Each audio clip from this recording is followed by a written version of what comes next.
Hi மக்களே, நான் தான் அவங்க என்ன சொல்லிட்டு ரீசெண்டாக பார்த்தீங்கன்னா தூத்துக்குடியில் சிஎம் ட்ராஃபி ப்ளே பண்ணுறதுக்காக நானும் என்னோடைய அண்ணாவும் வந்திருந்தோம். 7 மணிக்கு பார்த்தீங்கன்னா ஷார்ப்பாக கிரவுண்டில் இருக்க சொன்னாங்க. அதனால் பார்த்தீங்கன்னா முந்தின நாளே தூத்துக்குடி வந்து சித்தி வீட்டில் ஸ்டே பண்ணிவிட்டு காலையிலே முடிச்சு ரெடி ஆகிட்டு ஆட்டோ பிடிச்சி கிரவுண்டுக்கு கிளம்பிட்டோம் மக்களே. கிரவுண்டில் காலை தூக்கி வச்சோடனே மனசுக்கு அவ்வளோ சந்தோஷமாகவும் இருந்துச்சு, வேதனையாகவும் இருந்துச்சு. இந்த மாதிரி கிரவுண்டு நம்ம ஊரில் இல்லையே அப்படின்னு சொல்லிட்டு உள்ளே வந்ததுக்கப்புறம் ரிஜிஸ்டர் பண்ண ப்ரூஃபாக காமிச்சிட்டு பார்த்தீங்கன்னா செஸ்ட் நம்பர் வாங்கிட்டு பார்த்தீங்கன்னா ட்ரெஸ் சேஞ்ச் பண்ணிட்டு நல்லா வார்ம் அப் பண்ணிட்டு மெதுவாக ஒரு ரவுண்ட் அடிச்சு முடிச்சதுக்கப்புறம் மேட்ச் ஸ்டார்ட் பண்ணிடுவாங்க. பார்த்தோன்னா மேட்ச் ஸ்டார்ட் பண்ணுறதுக்கு ரொம்ப டைம் ஆயிடுச்சு. அதாவது 7 மணிக்கு எல்லாரையும் அசம்பிள் ஆக சொன்னாங்க. 7:30க்குள்ளே மேக்ஸிமம் பிளேயர்ஸ் எல்லாருமே அசம்பிள் ஆகிட்டாங்க. ஆனால் மேட்சஸ்லாம் ஸ்டார்ட் பண்ணது பார்த்தீங்கன்னா 9 மணிக்கு தான் ஸ்டார்ட் பண்ணாங்க.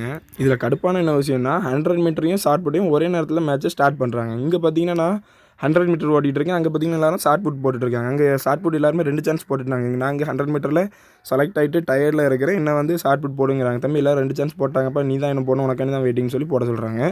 நான் போடுறேன், என்னால் முடிஞ்ச பெஸ்ட்டை என்னால் கொடுக்க முடியல. எனக்கு வந்து திருப்தியாகவே இல்லை, ஒழுங்காகவே போட முடியல, டயர்டாக இருந்தேன், என்னால் முடிஞ்ச பெஸ்ட்டை பண்ணவே முடியல. இல்லாட்டினா மட்டும் நீ ஜெயிச்சுடான்னு கேட்பீங்க.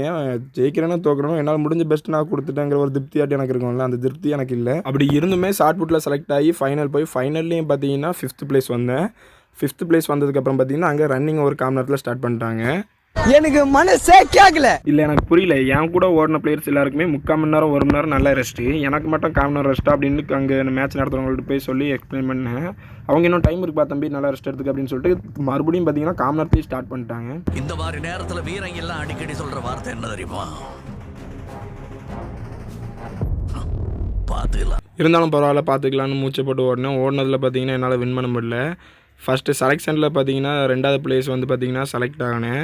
ஃபைனலில் பார்த்தீங்கன்னா ஓடினதில் என்னால் 4வது பிளேஸாக வர முடிஞ்சது. எப்படியாவது 3வது வந்துடலான்னு முடிஞ்சளவுக்கு ட்ரை பண்ணேன், பட் முடியவே இல்லை என்னால்.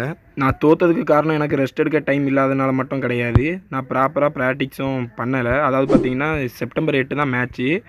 ஆகஸ்ட்டு பார்த்தீங்கன்னா ஃபுல் அண்ட் ஃபுல் நான் ஒர்க்கில் வெளியே போயிட்டேன். அங்கே எங்கேயும் சாப்பாடு எனக்கு மாறிடுச்சு, டயட்டும் இல்லை, பயிற்சியும் இல்லை. அதனால் பார்த்தீங்கன்னா 4.5 கிலோக்கு மேலே வெயிட்டும் போட்டுட்டேன். அதுக்கு முந்தின மாதம் ஜூன் ஜூலைலாம் நல்லா ப்ராக்டிஸ் பண்ணி ப்ராப்பராக இருந்தேன். ஆனால் ஆகஸ்ட்டில் பார்த்தீங்கன்னா சொதப்பிட்டேன். அதனால தான் பார்த்தீங்கன்னா என்னால் மேட்ச்சில் என்னால் முடிஞ்ச பெஸ்ட்டு என்னால் கொடுக்க முடியல. இருந்தாலும் போன வருஷத்தை காட்டிலும் இந்த வருஷம் என்னால் முடிஞ்ச பெஸ்ட்டு நான் கொடுத்துருக்கேன். நெக்ஸ்ட் டைம் கண்டிப்பாக ஜெயிப்பேன். எனிவே நல்லா இருப்போம், நல்லது பண்ணுவோம், நல்லதே நடக்கும் மக்களே. அதுக்கப்புறம் அண்ணா பார்த்தீங்கன்னா ரன்னிங்கில் 3rd வந்தாங்க செலெக்ஷனில். அதுக்கப்புறம் பார்த்தீங்கன்னா ஷார்ட் புட்டில் செலெக்ஷன் ஆகி ஃபைனலில் பார்த்தீங்கன்னா 11.56 போட்டு ஃபஸ்ட் இடத்த பிடிச்சிட்டாங்க, கோல்டு மெடல் அடிச்சிட்டாங்க, 3000 கேஷ் ப்ரைஸையும் தூக்கிட்டாங்க. First prize